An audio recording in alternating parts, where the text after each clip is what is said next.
తెలంగాణలో రోజు రోజుకి హిందూ ఆలయాల మీద దాడులు పెరిగిపోతూ ఉన్నాయి. ఏదైనా ఒక దాడి జరిగినప్పుడు ఆలయం మీద దాన్ని బహిరంగంగానే అందరూ ప్రొజెక్ట్ చేసే ప్రయత్నం చేస్తున్నారు. హిందువులు వ్యతిరేకిస్తున్నారు. హిందూ సంఘాలు పెద్ద ఎత్తున అక్కడ చేరుకొని ఆందోళనలు చేస్తూ ఉన్నాయి. ఎన్ని చేసినా కానీ తెలంగాణలో ఆలయాల మీద దాడులు మాత్రం ఆగట్లేదు. అసలు ఎక్కడుంది ఈ లోపం? వ్యవస్థ లోపమా, వ్యక్తుల లోపమా, లేదా రెండు మతాల మధ్య జరుగుతున్నటువంటి కుమ్ములాట అని చెప్పుకోవచ్చా? ఒక రకంగా ఒకటి కాదు రెండు కాదు, తెలంగాణలో మనం సింపుల్గా 2-3 ఇన్సిడెంట్లు చెప్పుకుంటే కూడా అర్థమైపోతుంది. మొట్టమొదట ముత్యాలమ్మ గుడి. ఒకడు వచ్చి గుడిలో ఉన్న అమ్మవారి విగ్రహాన్ని కాలుతో అనటం, కింద పడేయటం, తొక్కటం ఇట్లాంటివి చేసిన ఘటన బయటకు వచ్చింది. అప్పటి నుంచి తెలంగాణలో జరుగుతూనే ఉన్నాయి. ఆ తర్వాత సఫీల్గూడ కట్టమైసమ్మ ఆలయంలో ఒక దుర్మార్గుడు మలమూత్ర విసర్జనలు చేయడం, చెప్పుకోవటానికే దరిద్రంగా ఉండే విధంగా ప్రవర్తించాడు. వాడి విషయం అది. ఆ తర్వాత శివాజీ మహారాజు విగ్రహం ధ్వంసం. ఒకటి కాదు రెండు కాదు, తెలంగాణలో కాంగ్రెస్ ప్రభుత్వం గెలిచిన దగ్గర నుంచి హిందూ ఆలయాల మీద దాడులు జరుగుతున్నాయని బీఆర్ఎస్ పార్టీ నేతలు అలాగే మిగిలిన వాళ్ళు కూడా ఆరోపిస్తున్నారు. కొన్నిసార్లు ఇది వాస్తవమేమో అనిపిస్తుంది చూస్తుంటే. మరి ఒకటి జరిగితే కంట్రోల్ చేయాలి, 2 జరిగితే కంట్రోల్ చేయాలి, 3 జరిగితే కంట్రోల్ చేయాలి. అది కాకుండా ఇక్కడ వ్యక్తులు పగబట్టినట్టుగా హిందూ ఆలయాల మీద దాడి చేస్తుంటే ఎవరికైనా అనుమానం రాకమానదు. అయితే మేడ్చల్ జిల్లా మేడిపల్లి పోలీస్ స్టేషన్ పరిధిలో ప్రతాప సింగారంలోని అయ్యప్ప ఆలయంలో ఆంజనేయ స్వామి విగ్రహాన్ని ఒకడు ధ్వంసం చేశాడు. విగ్రహం మీద ఎక్కి హడావిడి చేస్తూ గుడి మీదే నమాజులు చేసే ప్రయత్నం చేశాడంట. ఇతను ఇస్లాం మతానికి చెందినటువంటి ముస్లిం. ఏం జరుగుతుంది అసలు తెలంగాణలో? అక్కడికి చేరుకున్నటువంటి యువమోర్చా టీం కానీ లేదా విశ్వ హిందూ పరిషత్తుకు సంబంధించిన వ్యక్తులు కానీ వెంటనే ఆ పోలీస్ స్టేషన్లో ఉన్నటువంటి పోలీసులు కూడా అక్కడికి వచ్చారు, స్పందించారు ఆ ఘటన మీద. కానీ స్పందించి వాడి మీద ఎఫ్ఐఆర్ కడతారు. ఏం ఉపయోగం? ఎఫ్ఐఆర్ కడితే ఆగిపోతాయా? పోనీ ఎఫ్ఐఆర్ కడితే ఇంతటితో ఆగిపోతాయి అని గ్యారంటీ ఏమనుందా? అసలు రోగం ఎక్కడ ఉందనేది నిర్మూలించగలగాలి. పూర్తిగా కోకటి వేళ్లతో సహా పెకలించగలగాలి ప్రభుత్వాలు. సరైనటువంటి చర్యలు తీసుకోవాలి. హిందూ ఆలయాల మీద దాడి చేసి హిందువుల మనోభావాలని కించపరిచే విధంగా ప్రవర్తిస్తున్న వ్యక్తుల యొక్క మూలాలను వెతకాలి. వాడు ఎక్కడి నుంచి వస్తున్నాడు? కట్టమైసమ్మ గుడిలో ఆగం చేశాడు. ఎందుకు ఆగం చేస్తున్నాడు?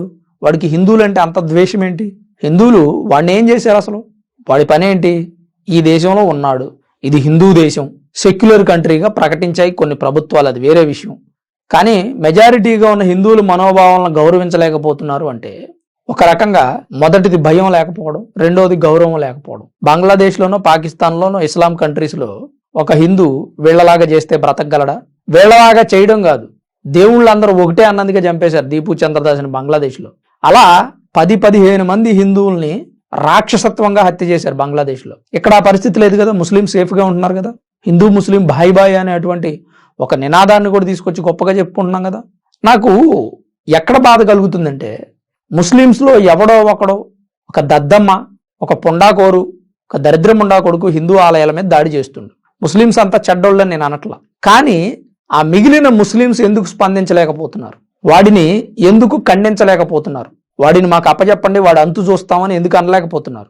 లేదా వాడు చేసినటువంటి పనిని మేము సమర్థించట్లేదు అని ఎందుకు చెప్పట్లా? ఇది నేను కోరుకునేది. ఇప్పుడు మహమ్మద్ అనేవాడు రైసిన్ అనే విష పదార్థం తయారు చేశాడు హైదరాబాద్లో. దాని మీద ముస్లిం సంఘాలు ఎంతమంది స్పందించారండి? ఎంతమంది ఖండించారు? ఎంతమంది వ్యతిరేకించారు?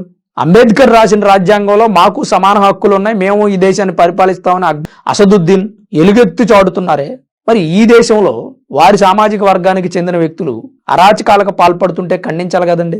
ఖండించండి, మేము కూడా మిమ్మల్ని సపోర్ట్ చేస్తాం. పోనీ హిందువులు ఎవరైనా మీ మసీదుల మీద, దర్గాల మీద, లేదా మీ మతానికి సంబంధించినటువంటి ఆచార వ్యవహారాల మీద దాడి చేస్తున్నారంటే చెప్పండి, మేము ఖండిస్తాం. ఒకరి సంగతి అలా ఉంచండి, నా తరపున నేను ఖచ్చితంగా వీడియో చేసి చెప్తాను. మొన్న వలీ అనే అతను కోవాబన్ విషయంలో విధ్వంసం జరిగితే ఎక్కువ సపోర్ట్ చేస్తూ వీడియోలు చేసింది నేనే. చాలా మంది హిందువులు నన్ను వ్యతిరేకించారు, ఎందుకు వలీకి సపోర్ట్ చేస్తున్నావా? అయినా నేను ఎక్కడ తగ్గలేదు. వలీ వ్యాపారంలో న్యాయం ఉంది అని నేను భావించా, నమ్మా, అందుకే చేశా. ఒకవేళ వలీ మోసం చేశాడు అనుకోండి, అతను కూడా ఫుడ్ జిహాద్కి పాల్పడుతున్నాడు అనుకోండి, అతని పాపాన అతను పోతాడు, వాళ్ళగత రేపైన దొరుకుతాడు. ప్రస్తుతానికైతే మనం నమ్మాం అతన్ని, అతను అలా చేయడు, బ్రతుకు తెరువు కోసం అమ్ముకుంటున్నాడు అని నమ్మాం కాబట్టి సపోర్ట్ చేశాం. ఇట్లా ముస్లిమ్స్కి హిందువులే సపోర్ట్ చేస్తున్నారు, హిందువులకి హిందువులే సపోర్ట్ చేస్తున్నారు. మరి హిందువులకి ముస్లింలు సపోర్ట్ చేసేటువంటి కాలం ఎప్పుడు వచ్చిందండి? ఈ దేశంలో హిందువులకు జరుగుతున్న అన్యాయాల్ని హిందువులే ప్రశ్నించాలి, హిందువులే వ్యతిరేకించాలి. ముస్లింస్ కు జరుగుతున్న అన్యాయాల్ని హిందువులే ప్రశ్నించాలి, హిందువులే వ్యతిరేకించాలి. మరి ముస్లిమ్స్ ఎప్పుడు ప్రశ్నిస్తారండి? హిందువులకు ఎప్పుడు సపోర్ట్ చేస్తారండి? మీరు ఈ దేశంలోనే ఉంటున్నారు కదా, ఈ దేశంలో మాకు హక్కు ఉందని అంటున్నారు కదా, మరి హిందువుల మీద జరిగే, హిందూ ఆలయాల మీద జరిగే దాడుల్ని ఎందుకు ఖండించరండి? మీ మతం మీద మీకు అంత నమ్మకం ఉన్నప్పుడు, మీ ఆచార వ్యవహారాలను మీరు అంత తూచా తప్పకుండా పాటిస్తున్నప్పుడు హిందువులు అంత చేవజచ్చారా? అంత చేతగాని వాళ్ళ?